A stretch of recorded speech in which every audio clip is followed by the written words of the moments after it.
Olá pessoal, e vamos nós para a nossa videoaula de número 29.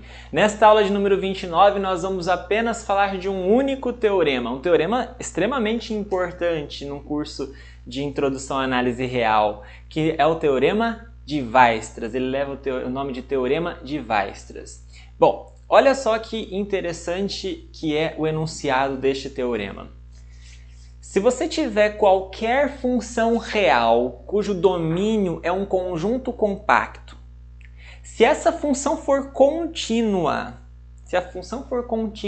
então com certeza essa função admite máximo e mínimo. Olha só o que está dito. Se você tiver uma função definida num conjunto compacto, se essa função for contínua, tá certo? Então a função é contínua, definida num conjunto compacto. É isso que está dito aí. Se isso acontecer, então você garante que f admite máximos e mínimos, ou seja, existe um m e um m maiúsculo reais, tal que f de m é menor ou igual a f de x, que é menor ou igual a f de m maiúsculo para qualquer x no domínio dessa função, ou seja, ela tem mínimo e máximo. Todo mundo está entre f de mzinho e f de mzão.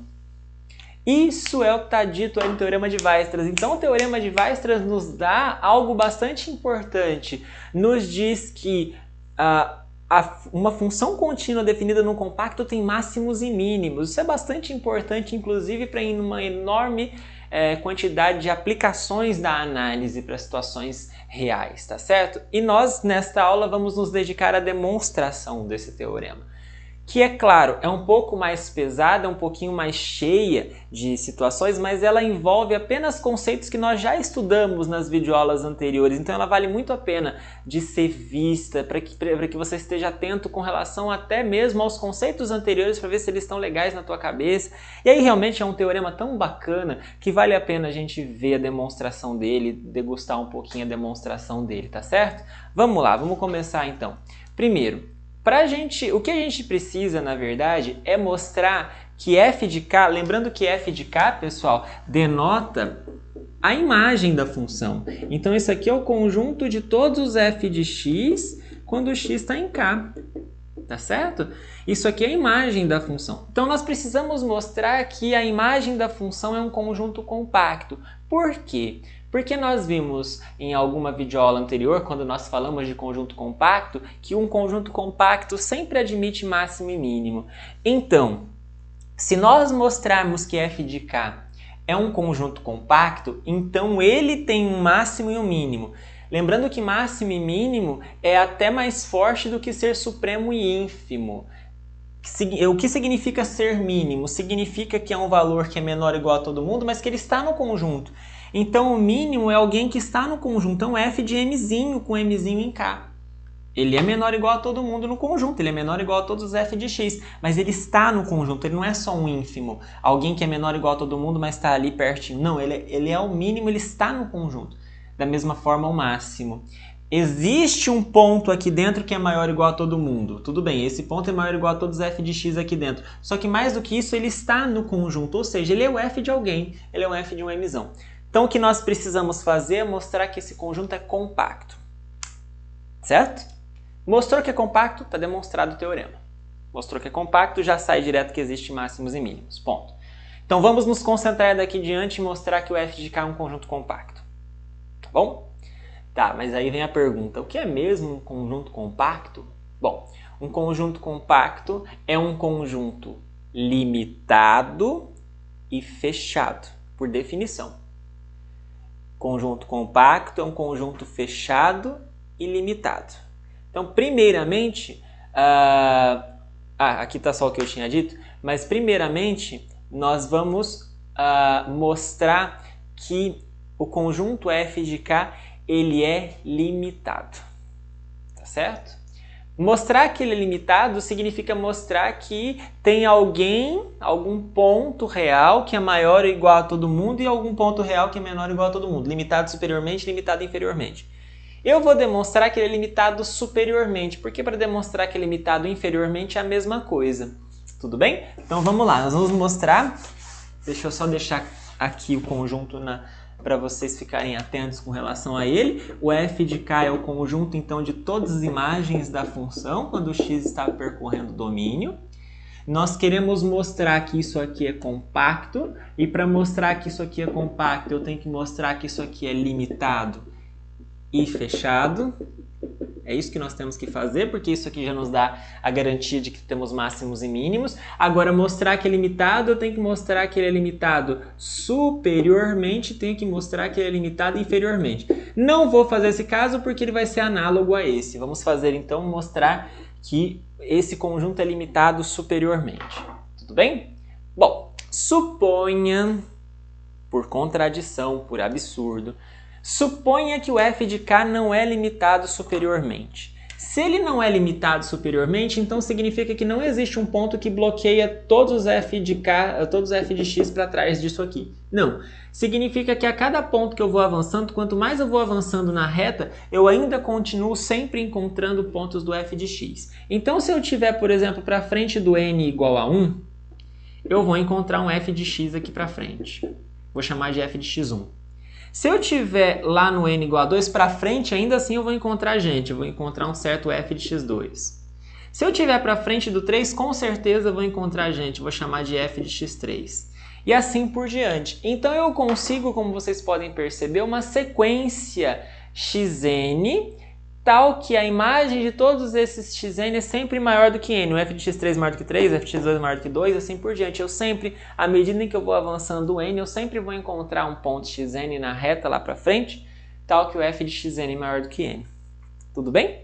Então vamos trabalhar com essa sequência. Acontece, pessoal, que essa sequência de xn's aqui, ela é uma sequência limitada. A sequência dos xn, não dos f de xn. Não dos f do xn, essa eu não sei ainda, né? Mas eu estou supondo, aliás, que não é, né? Estou supondo que isso aqui vai até infinito. Mas essa daqui, a sequência xn, essa é limitada. Por que que ela é limitada? Porque os pontos xn estão todos dentro do conjunto K. E o K é compacto, então o K é limitado. Então quer dizer que todos esses xn são limitados. Todos esses xn são menores ou iguais a um certo ponto, porque o K é compacto, porque o K é limitado, então essa aqui é limitada também. Tudo bem?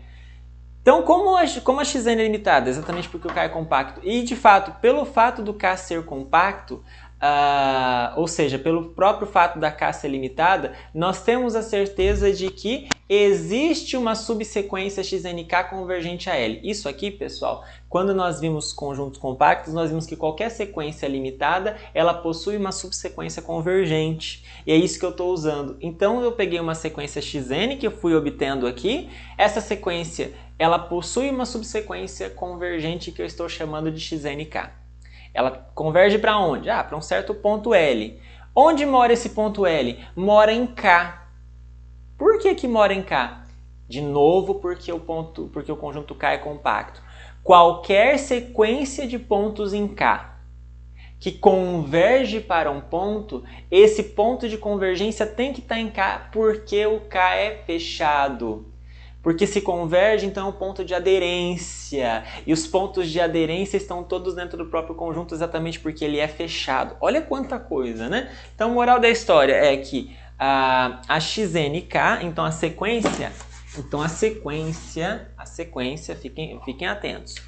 A sequência xnk, ela converge para um certo L e esse L está no conjunto compacto. Tudo bem? Agora, o fato da função f por hipótese ser contínua nos garante, por propriedade que nós vimos na videoaula anterior, que a gente pode aplicar f dos dois lados e isso aqui continua convergindo. Então, f de xnk converge para f de L, já que o L está no domínio da função. Então, isso aqui pertence a f de k. Ok?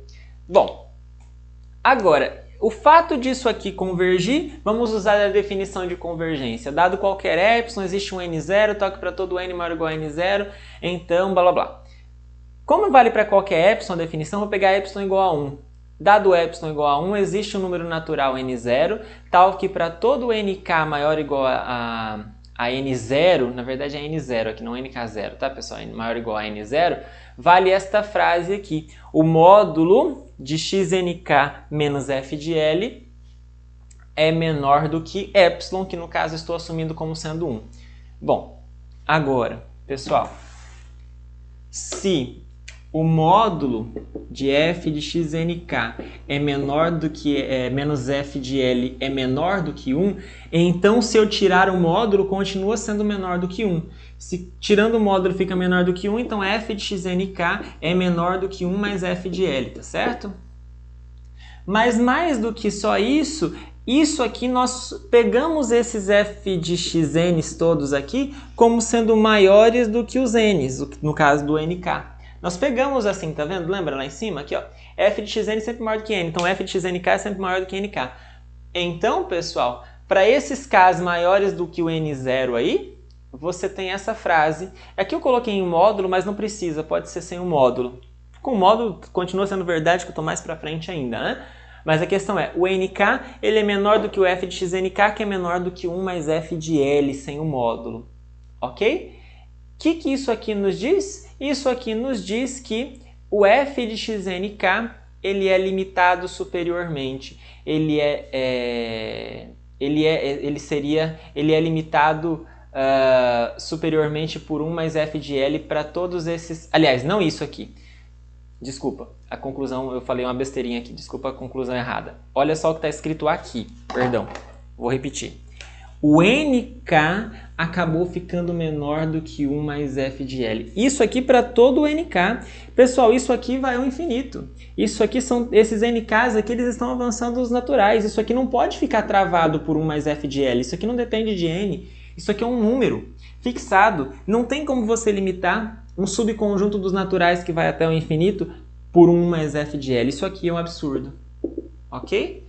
Não tem como você fixar um subconjunto dos naturais que vai até o infinito e travá-lo por uma constante. Não existe isso, isso é impossível, né?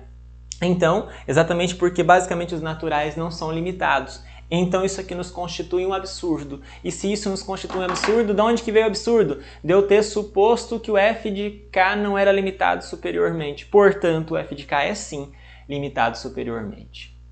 E aí, analogamente, é possível mostrar que o f de k é limitado inferiormente também. Nós não faremos, mas é exatamente a mesma ideia. Você supõe que não, e aí você trabalha então com o fato de você existir sempre uma sequência que está para trás de um menos n. Tudo bem?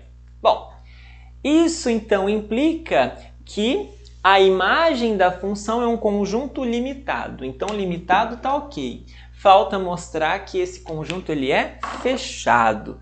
O que é mesmo ser um conjunto fechado? Um conjunto é fechado se ele é igual ao seu fecho. Bom, o que é mesmo o fecho de um conjunto?